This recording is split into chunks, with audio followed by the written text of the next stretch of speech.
Um, Good afternoon. My name is Anita Shipers. I'm your town administrator, and I'm here this afternoon with Bob Chisholm, who is a member of our FISP committee and is the Council on Aging's liaison to that committee, and also Lisa Vickland, who is our COA director. And what we're trying to do this afternoon is to put together a discussion, a Q&A type session to try to give you more information about some of the details that are being discussed about the Senior Center project. We're doing this recording in conjunction with the recording that was done for one of the information sessions that gives much more detailed information about the facts behind the Senior Center project. So before we jump into some questions and answers, I thought it would be helpful to review some of the basic facts that we have about the Senior Center project for those people who haven't been able to either attend the meetings or to see that video yet.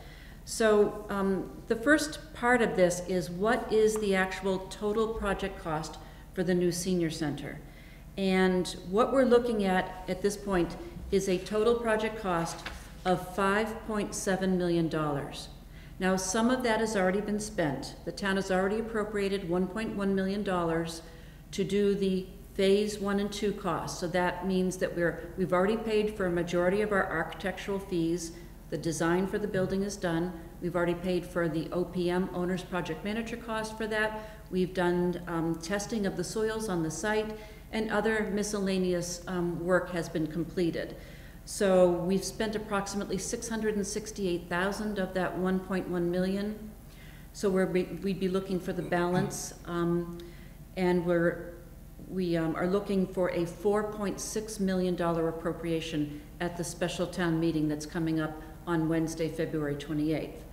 So the 5.7 is the total project cost, some of which we've already spent. You've already given us the $1.1 million toward that total project cost. So the balance we're going to be asking you for is $4.6 million.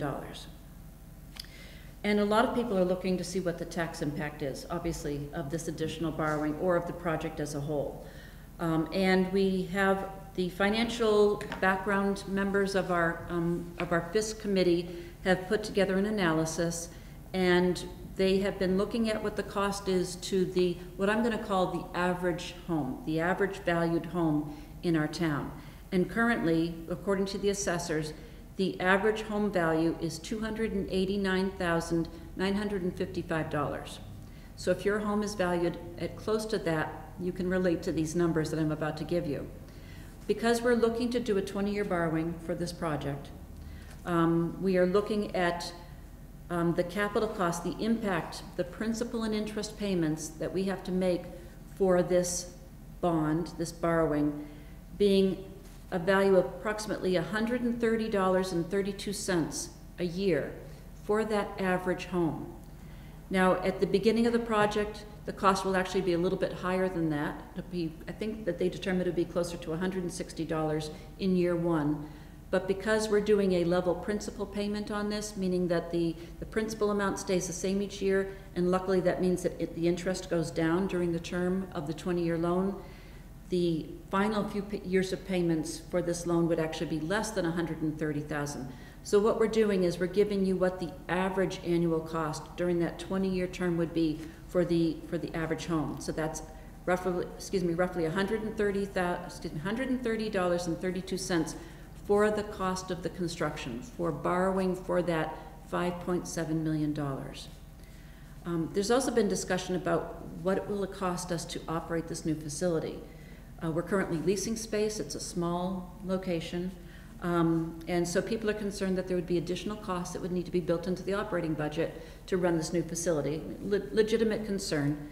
And what we've done is we've looked at what additional costs above and beyond what's currently in the COA's annual budget to be roughly $20,000 more than we're paying now.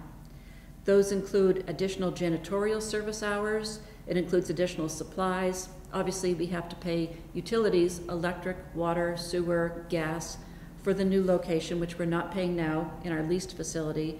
We have insurance on this building that we have to pay annually, and we want to do some preventive maintenance each year on this building. So the total of that is about $56,600. But we can take away from that the amount we currently spend each year for the lease of the facility we have now. So if we subtract that lease amount from the $56,600, we're looking at a net additional operating expense each year of about $20,000. So I think that's it in terms of basic facts. Did I miss anything, Bob? I love your presentation on that, both on paper and the way you've explained it. I think you've got it right on. Okay, all right, good. We can always refer back to that if we need it during the Q&A.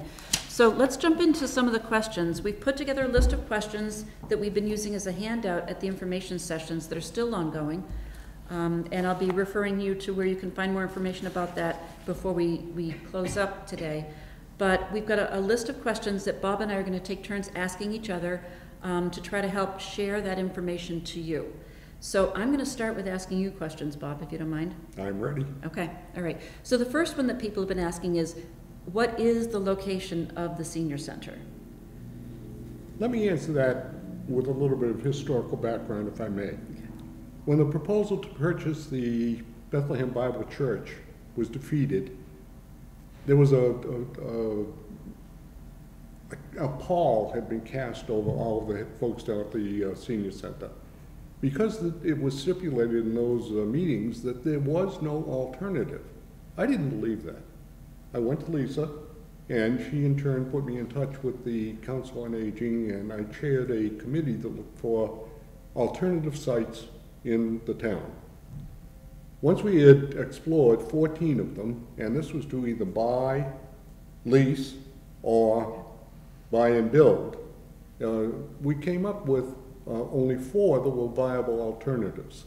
One of them was that the building that is down on Shrewsbury Street that is now having those rental spaces put in there, and 3 other properties that were owned by the town already. Woodland, Goodale Park. Goodale Park, thank you, Lisa. And of course, the site that we finally chose, ironically, was the site for the senior center many years ago. That's up at Mixter Park. We do have in there a segment out front. If you come to any of our programs and see the slides, you'll see that there are some athletic fields associated with that building. They will not be interrupted at all. Essentially, we're putting the senior center right back on the site where the school had been located previously. So that is just, to my way of thinking, an absolutely perfect site. Mixter, 120 Prescott Street, and that is hopefully the new home for the senior center. Okay, and I just want to add one quick comment to that.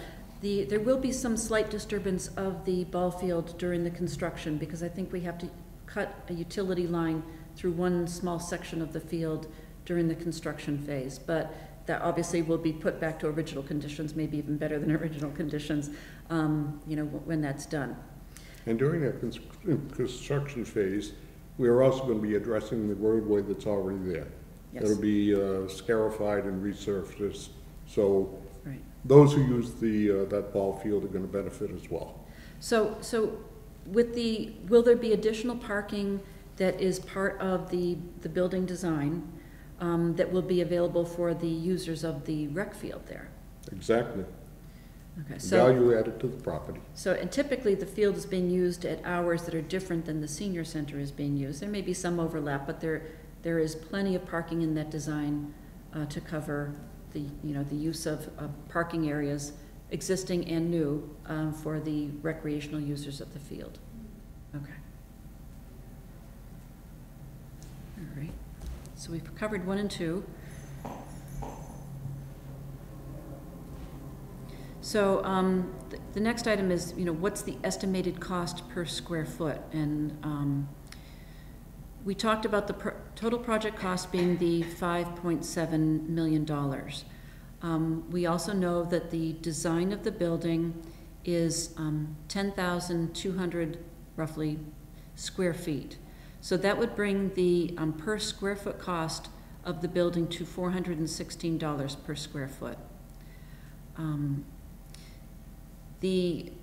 If you look at the information on our website, or if you've attended the informational meetings, you'll see that the construction cost that's listed on those slides, on the PowerPoint, is that the construction will cost $4.55 million. And that dollar value comes from the fact that the contract that we have our bids in. I need to back up a little bit. We have our bids in, and we have an apparent low bidder who is RAC, who actually happens to be the same contractor that successfully built the police station.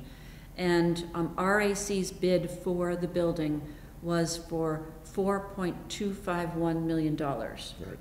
So we've been rounding that up to 4.3. So if you hear us refer to 4.3, it's because we've taken that 4.251 million and rounded it up.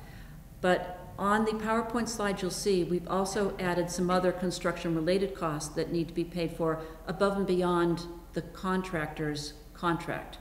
And so that's where they've come up with the 4.55 for construction-related costs. But we're looking at basically a per square foot cost of the building at about $416 per square foot. And the beauty on that is that this is the very same builder that built the police station. And he brought that project in on time. Yes. And under budget. Yes, and we're hoping the same thing applies here. And I think that's a good time to mention that while we're calling this a total project cost of $5.7 million, we have built extra funds in this value for contingencies, meaning we want to make sure that there's a cushion of money in there to handle unforeseen expenses that might pop up during the project, whether it's construction-related costs that we hadn't anticipated, or if there is additional architectural work that's necessary to happen during the actual construction phase, or even if it's something that we as the town decide we want to add to the building that wasn't originally, planned in the design. We have some money built in there as a cushion to help pay for those things if we choose to. If we are lucky, we won't need to spend some of that contingency money or use some of that cushion, and we will hopefully be as successful in bringing that cost well under the 5.7 as we were in the police station project. You failed to mention one very major point. And what's that? And that is that if we come in under budget, we're not going to borrow the extra money. We're only going to borrow up to what we actually expend. And a good way to explain that is that when we borrow the money to actually have the funds on hand to pay the contractor, we're doing that through short-term borrowing. Right. We do it through State House notes, which are very low interest rate. And we borrow that money as we need to so that we have the cash flow necessary to pay invoices throughout the project. We wait until the end of the project when we know exactly what that final total cost is for the project, and then we go out and we do a permanent borrowing. And that would be that 20-year borrowing that we were talking about earlier. So that's a good point. We will only borrow what actually ended up being necessary to complete the project. And if we assume and we hope that we'll be as successful in bringing that well under the 5.7 as we were for the police station. Another point to also bring up, you're not going to be borrowing any more than what you're asking. No. Correct, so we'll borrow only what is necessary. So if the total project cost ends up being for $5.4 million, we will only borrow $5.4 million. We do not have the authority, nor would we want to, borrow anything more than that. Okay. There was also a question about, the utilities and, will there be septic for the senior center? I think that was addressed very easily. The answer is no. Even though the school was on a septic system, we're going to be hooking up into the town sewer on Horseshoe Drive. Horseshoe Drive. Yep. Thank you. What a team. Okay, good. So a lot of the questions we've been getting from people are exactly, how many people use the senior center daily? And, so some of the information we've been getting, people are a tad confused about. So Bob, could you take a few minutes to explain exactly what we are seeing in terms of the different numbers that relate to the users of the building, the current facility? I love this question because really it's one that could be answered by Lisa better than I.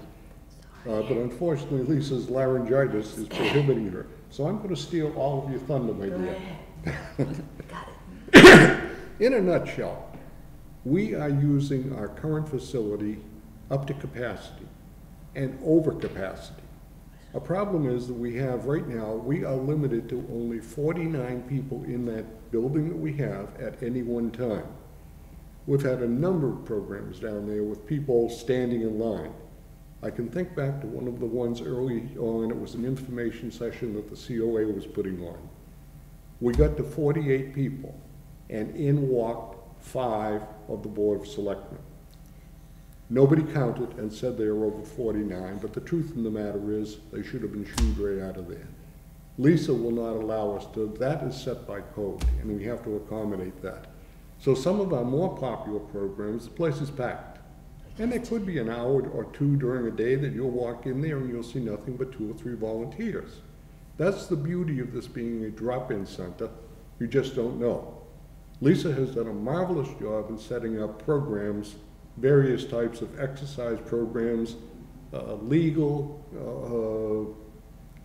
health clinics, you name it. We're in the middle of tax season right now, and we're doing a lot of tax preparation down there. When all of this is put together, we end up with kind of a funny number, and that is 414. These are the only people that we can identify as coming into the facility. But the fact of the matter is, not everybody scans the scanner as they come in, and our total usage is something in the order of 7,900. And that doesn't include the 15% who probably don't scan the scanner, use the scanner. Sorry about that. We're also putting out about 6,600 Meals on Wheels every year. And if you could see that facility, you'd say, oh my God, how can that possibly be? We also feed something in the order of 30 people a week. And these are people who desperately need the services that we offer down there. These numbers, I promise you, the town of West Boylston is no different than any of the surrounding towns. After our first year of operation, our numbers will easily be twice that, as has happened in the case of Holden, Northborough, and Sterling, which has only been open about a year now. They are looking at an expansion because the pressure to use this facility is robust. In addition to that, it is not only seniors who would be using this building. This is a community facility. The selectmen already have in place a policy that addresses how the town buildings would be used. It will simply be a request to the director. She, in turn, under a rather rigid set of guidelines, will be granting approval or referring it to the selectmen, as the case might be. And it could be anyone. I would love to see a young group of people come in there and take a hankering to the pool tables. That happens to be my special spot down there. So, having said that, this is something that's desperately needed. Our resident population right now is about 2,300. We'll get to that information in just a moment. And that's going to increase by about 50% in the next 12 years. The senior population in the town of West Boylston by the year 2030 will be 46% of the total population. And we're here to serve them. May I bring up one point? You mentioned about the meals. This was all done without a working kitchen. Oh. The food comes You in. might want to repeat that because I'm sure people couldn't hear what Lisa just said. It's funny, you know. If we had a working kitchen, it would be very different. I don't get into the kitchen down there at all, thankfully, because it's wretched. I mean, there are no facilities to speak of. There's a sink, a tiny little stove, a refrigerator, and yet we still produce and coordinate those 6,600 Meals on Wheels programs using that facility as it is. But it's a non-working kitchen, so the food comes in. Truly. I hope you heard Lisa. You maybe didn't. It is not a working kitchen, not by a long shot. And this new facility, it will be a working kitchen, not only for that, but if we wanted to have cooking classes. That's one of the projects that we can't do now, and it would be wonderful to be able to offer that later on as we move into our new building. Teaching good nutrition to seniors. Yeah. And cooking classes, home economics. You want to bring that back? Yeah. cooking classes and home economics. Speak up, will you? Okay. Sorry. So, we have 2,272 seniors, and we have 414 people who have been identified as the people who attend regularly and take the time to use their identification card to swipe their card reader, to identify that they're there in the building.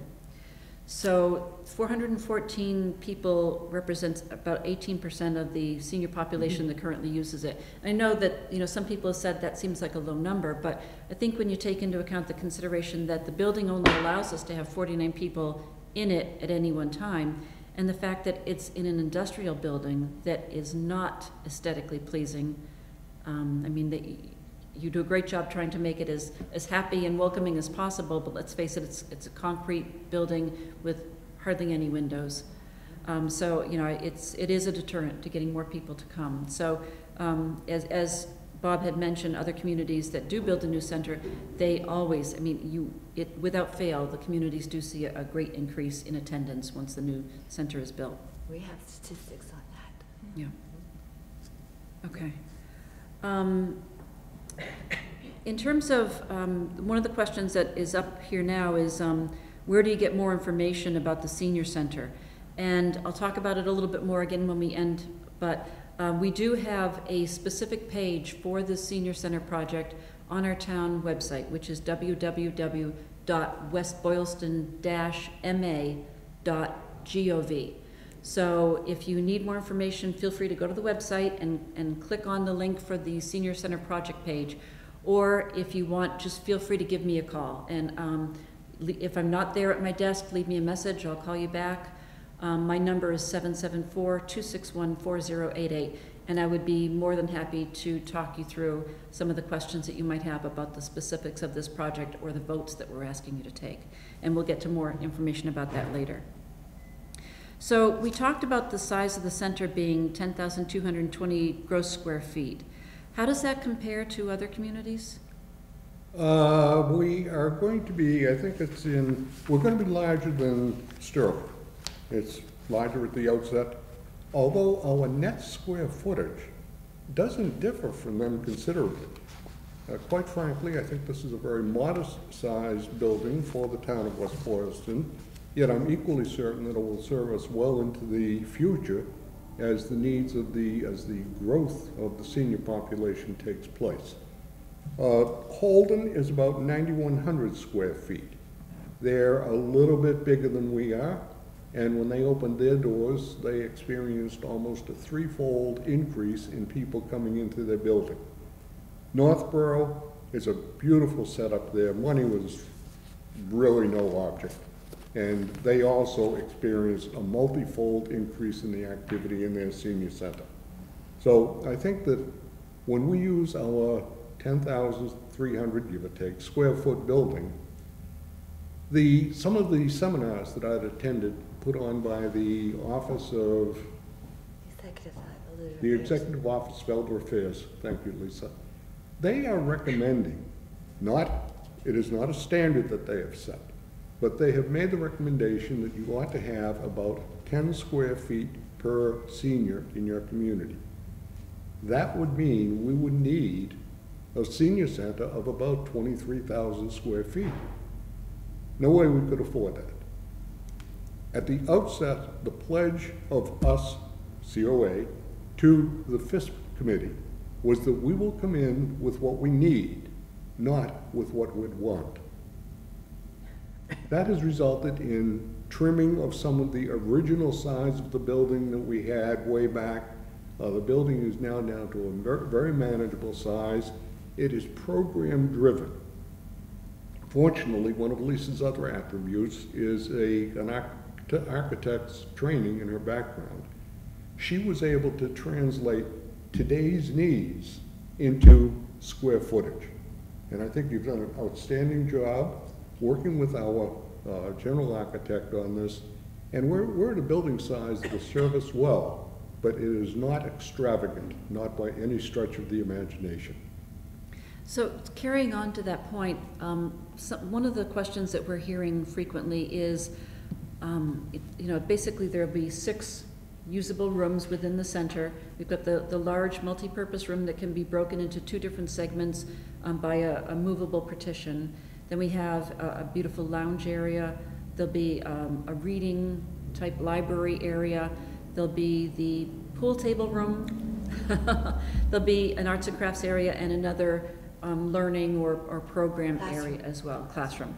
So people have been asking, is it expected that all of these rooms would always be in use at the same time? How would that play out? I don't know how that question could even be asked. The essence of that is that at any given moment, you might have all of the rooms being utilized. Most of the rooms, all of the rooms, every single one of the rooms is multi-purpose. And you did mention the billiard and games room. That's a combination. We've got a couple of pool tables in there. We have a designed area that is for cards and other table games that will be played. And each of the other rooms have been designed as being multi-purpose. You might have 3 rooms being used and 2 rooms vacant at any given time. Or, as we would expect, we'll probably have a lot of people in all the rooms a lot of the time. So I think the good thing about this design is the degree of flexibility in these rooms, not only for the use as a senior center, but people are very concerned that they want to make sure that this is a community center as well as a senior center. And I have to say, I think the design that we've ended up with really does make it be feasible to be considered as a senior center because those rooms are so flexible in terms of how they get used. So I think that's great. And with having the ability with these rooms, you can have concurrent programs going on to a degree that you've never had before. So you'll really be able to increase the programming and the offerings that you have for your seniors. And that's the main point. Yeah. Because we're dealing with different demographics now. We're dealing with young seniors at 60, 70, 80, different needs, different wants. And that's what the 21st Century Senior Center is. It reinvents itself every year to offer different programs, different abilities, different opportunities. Yeah. And even though they might not be organized activities at any time, the other idea or the purpose of a senior center is to be a drop-in center. Get out of your house, go meet up with somebody other than Dunkin' Donuts. Sorry, Dunkin' Donuts. Come in, have coffee, read a book with somebody, meet up with somebody. Yeah. Drop-in center. Yeah. That's what the purpose is. I wish you were right here at this table. And the reason I say that is there is excitement here, and there has been from day one, and it will continue, and I hope you catch the excitement. One of the other questions that we've been getting is, are there any other sources of funding that we can use to reduce the cost of the project? And, grant funds, are we doing fundraising? And, we have been looking at various different grants. There was one that we thought might be helpful to us. We found out that because of the timing of this project, the way the town decided to move it ahead, we cannot apply for that particular grant. However, we certainly will be looking to apply for any and all grants that are appropriate moving forward. Most grants require that the town has made a commitment to the project, meaning authorizing the funds. And once they know that that town has what they call skin in the game, they then consider us to be eligible for applying for their grants, which could then be used to reduce some portions of the cost of the construction of the facility or the furnishing of the facility. One of the things that people said was, well, why don't we just wait and see if we can get the other grants? And, in looking at that, the experts tell us, the architect and our owner's project manager have told us that for every year that we delay moving ahead with constructing this facility, it adds 5% to the cost each year, and that compounds. So, in looking at what the likely grants would be if we waited and what those values might be versus spending an additional 5% extra or more, depending on the term of a delay, the FISP made the decision to move ahead that it was not worthwhile waiting for an unknown factor that may never come to fruition. Right. Well, one of the questions that has come up, Lisa, is what's with the lease that we have right now? Yeah, that is a good question. So we currently are leasing our location from the owner of 127 Hartwell Street. And the owner has come to the town and said, you know, he recognizes that our lease does not expire until June of 2019, but he has been approached by a major manufacturing company who would like to take over that building. And in doing so, would also require a significant expansion of that building. So the owner of the building came to us and he said he thinks that, you know, in his opinion, it would be of significant benefit to the town to allow that new manufacturing company to come in, because by having that company come to town, they would be expanding the value of the building by approximately $4 million, which means additional annual tax revenues for us, which, you know, that is one of our goals, is we're always looking for ways to increase our tax revenues to help reduce the impact of taxes to homeowners. But it would also bring 150 plus jobs to the town, which then means that they are now customers for our different businesses that exist in the community. So, you know, it's a double-pronged advantage. So in the same way that the Board of Selectmen gave serious consideration to, you know, Curtis Manufacturing coming in to one of the other buildings there on Hartwell Street, you know, they're trying to give serious consideration to this proposal as well. And, you know, they have said to the owner of the building that, you know, if they can find a way to find temporary quarters for the senior center through the term of that lease, June 2019, then they would agree to this, to moving out of the building. And, you know, it's been a long process. We've been looking for sites that are appropriate, safe, to be a temporary space for the senior center. And we were surprised that there really are not many spaces that are handicapped accessible, big enough, able to be modified, customized as we need them to be, or already exist in a format that we need them to be, that meet our needs, without making major concessions. And so we're down to two options. One is to put modular configuration on town-owned land, or the other one is to use available space at the Congregational Church. Neither one of them is ideal.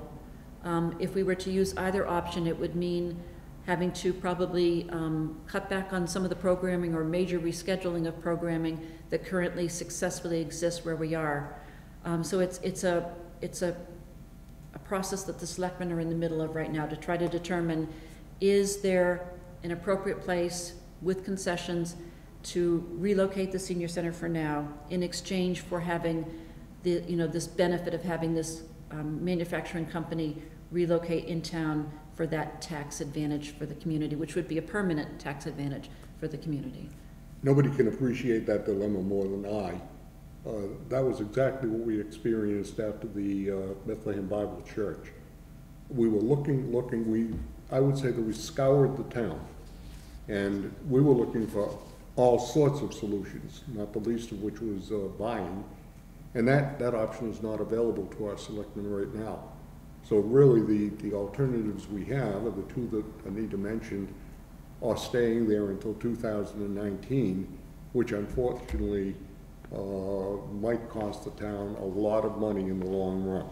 So that's a dilemma that I'm glad I don't have to make that decision. Excuse me. One of the other questions we've had is about the timeline, and I'm kind of jumping around here, Bob, on some of these questions. You know, if the special election on Tuesday the 27th and the special town meeting on Wednesday the 28th approve the funding, the additional $4.6 million that we need to borrow, what's the timeline on this? And let me interrupt you for just a moment. Sure. I've heard some people who were a little upset by the fact that several months ago we had planned our town meeting to be on Monday. And now it's going to be on Wednesday. And in a word, that the cause of that change was a snowstorm. And a mistake on my part. I have to own up to it. Oh, you're too modest. And it was unfortunate, but we do have, you know, criteria in terms of what it takes to properly post a meeting. And with something of this level of importance, we were not going to try to shave off any of our posting requirements. So, you know, the best thing to do was to wait the extra 2 days. The Wednesday 28th date was actually the date we intended to use for a snow date if we needed it. So it was, you know, anticipated that town meeting might take place on that date. But, you know, normally we prefer to have the special town meeting be, or any town meeting be held before an election, because town meeting in and of itself is a learning opportunity for the voters to learn more about the project. So they learn, they vote at town meeting, and then they go to the ballot. In this case, unfortunately, it's reversed. The ballot election is happening first on Tuesday, and special town meeting is Wednesday. So that's why we're trying to make sure that we're getting as much educational opportunity information out there to all of you, the voters, so that you have the information you feel you need to vote at the ballot on Tuesday. In the final analysis, we have to have a yes vote on On both. both. On both. So it really doesn't matter which preceded the other. Legally, you can have it be in any order that you as a community want it to be in. Historically, though, we've chosen to have the town meeting portion first. But yes, you're right. With this authorization to borrow this extra money to move ahead with the project will not happen unless we get a yes vote, a majority vote at the special election on Tuesday the 27th, and we have to get a yes vote, a 2/3 majority vote at the special town meeting on Wednesday the 28th. Well, is this a blank check that we're writing on Tuesday? No, that's a good question. I'm glad you reminded me to mention that, because the ballot question that is the language of which is dictated by the state Department of Revenue does not give a dollar amount in it. It just says, do you give the town the authorization to borrow the amount necessary to construct this facility outside of the limits of Proposition 2.5? It's the actual town meeting article and the motion for the town meeting article that sets that dollar value, that $4.6 million. So it's the combination of the two together that gives us the authorization to borrow the $4.6 million and the authorization to do so outside of Proposition 2.5. I'm happy with that. It also means that because it's outside of 2.5, that extra amount that we talked about on your tax bill only lasts for that 20-year term of the borrowing. Once the borrowing, the bond for that project is paid off, the tax rate goes back down to what it was previously. Unless, of course, the town authorizes some other project that would kind of take, you know, fill in that amount. Well, isn't that part of the thinking that goes into us with this capital project at this time? Because we are in a very Yes. good debt position? We are in an excellent debt position right now, and actually we just completed a long-term borrowing that was for one of the schools, and that's why the timing of this is perfect, because it allows us to fill in what we had been paying for the taxes for this project. And any financial manager within a community wants to make sure that the tax rate stays as steady as possible. You don't want to see a huge fluctuation because that's frustrating for the homeowners, for the taxpayers. So we try to keep the tax rate as stable as possible. We also have to be fiscally prudent to make sure that we're scheduling the necessary capital improvements, whether it's construction or major repairs of our buildings, within that thin band of borrowing capacity that we have. So the timing of this project was perfect. Well, that's great. And I think one of the things that we can really benefit from is that at this time, the bidding contractor, the one who is the apparent low bid on this right now, is the very same one who built the police station. And I think I mentioned it before, and I can't mention it too many times, in that it was on time and under budget. And we were delighted to be able to be, that he was the low bid, because we have a good working relationship with him already. Yeah, definitely. It was a great project. We're thrilled. One of the questions we've been having was what happens if both the town meeting vote and the ballot vote fail? What does the town do now? And I think someone summed it up, and I think it was last night's meeting, someone summed it up and said, what is our plan B? And really, we do not have a formal plan B put in place yet. If both the ballot and town meeting votes fail, then what that means is that the FISC committee we'll need to start meeting again along with, probably the full finance committee and other town officials to decide what should the town do as a next step. I mean, options are that we could potentially, continue on with the expectation that we would ask the voters to consider this project again. So schedule another town meeting vote, ballot vote, or the town could say, look, here's the message we've heard from the voters. What do we do now? So we have no answer. We have no plan B formally yet, but I can assure you that if for some reason, and I hope this doesn't happen, but if for some reason both the town meeting vote and the election vote fail, there will be numerous public meetings of all of the necessary town officials. There'll be lengthy discussion, and we certainly would be seeking public feedback on it, on that issue at that time. So. I hate to be a doomsday prophet, but I just shudder to think of what the possible alternative might be here. I mean, I won't even speak because we need a senior center. Our population needs a senior center. The services that are rendered through the senior center are absolutely essential. Any of you who are my age, you recognize that. You younger folks out there, God bless you, but it's coming. You're going to be in our situation in several years. And a senior center is a wonderful place. Dr. Mullins will be making some comments at town meeting, and he will bear this out in spades. It's a pretty graphic presentation that he is planning, and it just simply underscores the necessity for a viable senior center to our community. It's just, a healthy, vibrant, engaged senior population equals a healthy community overall. So. I hope that was heard. I can't healthy. Healthy, viable, engaged senior. Healthy, viable, engaged. Senior community equals a healthy community. Healthy, viable, engaged senior community equals a healthy community overall. Especially when we're looking at our seniors being 46% of our population by 2030. Yeah. Yeah. One other point I want to make is if the ballot question fails on Tuesday, and if you hear through the grapevine that the ballot question fails on Tuesday, I'm asking you to please still attend town meeting on Wednesday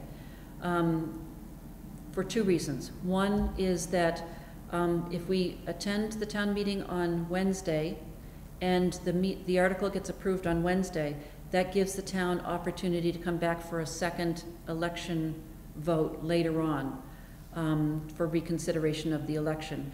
The other thing is that we do have one other question on the warrant for Wednesday night, and that's dealing with funding for a town clerk position, so which is important. So please plan on coming to town meeting on Wednesday, even if you hear that the ballot question failed on Tuesday.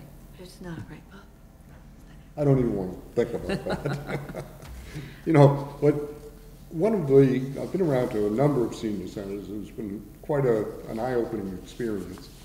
And in some of the centers, and I think about Holyoke, which is referred to as the Taj Mahal of senior centers, Lisa and I went up there, and I walked into their main room, their multi-purpose room, and it was like an echo chamber.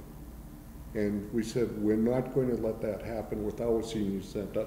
We brought on an acoustical engineer to work with our architect to design the entire building acoustically well.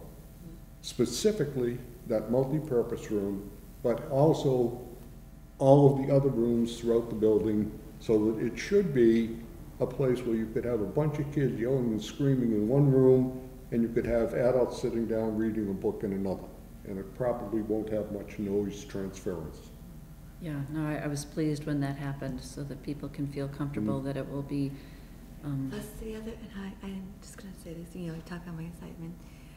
Having a senior center there, and well, anyway, the outdoor amenities that we can have that we do not have now. And it's just, again, it's part of our program constraints. This would be just a whole new world for the seniors, you know. The piece of land up there at Mixter really lends itself to outdoor use. Even if it's a trail down to the police station, which is just a short walk away, or just the topography of the land, it's going to be great for outdoor use. I mean, right now, our outdoor capabilities go sit in the parking lot. That doesn't work. No, it doesn't. Talking about design, the other thing that was given very careful thought in the design was the kitchen. Yes, Because this is designed to be a commercial kitchen. commercial kitchen. So that, I mean, the multipurpose room has a capacity of 150 tables. Sit down. Sit down. 150 seats using table setting. So, you know, this kitchen was designed in order to actually be able to produce meals for that number of people in there. So we did not take that lightly. We actually worked with a kitchen designer in the design phase to make sure that that kitchen was properly designed, not only for commercial use like that, but also for the program use by the seniors that Lisa had referred to earlier about having cooking classes or nutrition classes, etc. in that classes, kitchen. homemade classes, guest chefs. I already got a couple lined up. The firemen are going to come and cook pancake breakfast. You know, special evening meals, special breakfasts. You know, morning glory Fundraisers by cafe, communities. fundraisers, groups. caterers, anything. Yeah. We need that kitchen. You Yeah. know, so. And I think that's kind of the last point I'd like to make as part of this is that, you know, again, we've been calling this a senior center. And, you know, I've been here 2 years now. And since I've been here, I've heard that people are going back and forth. Should we be calling it a senior center? Should we be calling it a community center? But I think when you look at the intended use of the building, it truly is meant to be a community center.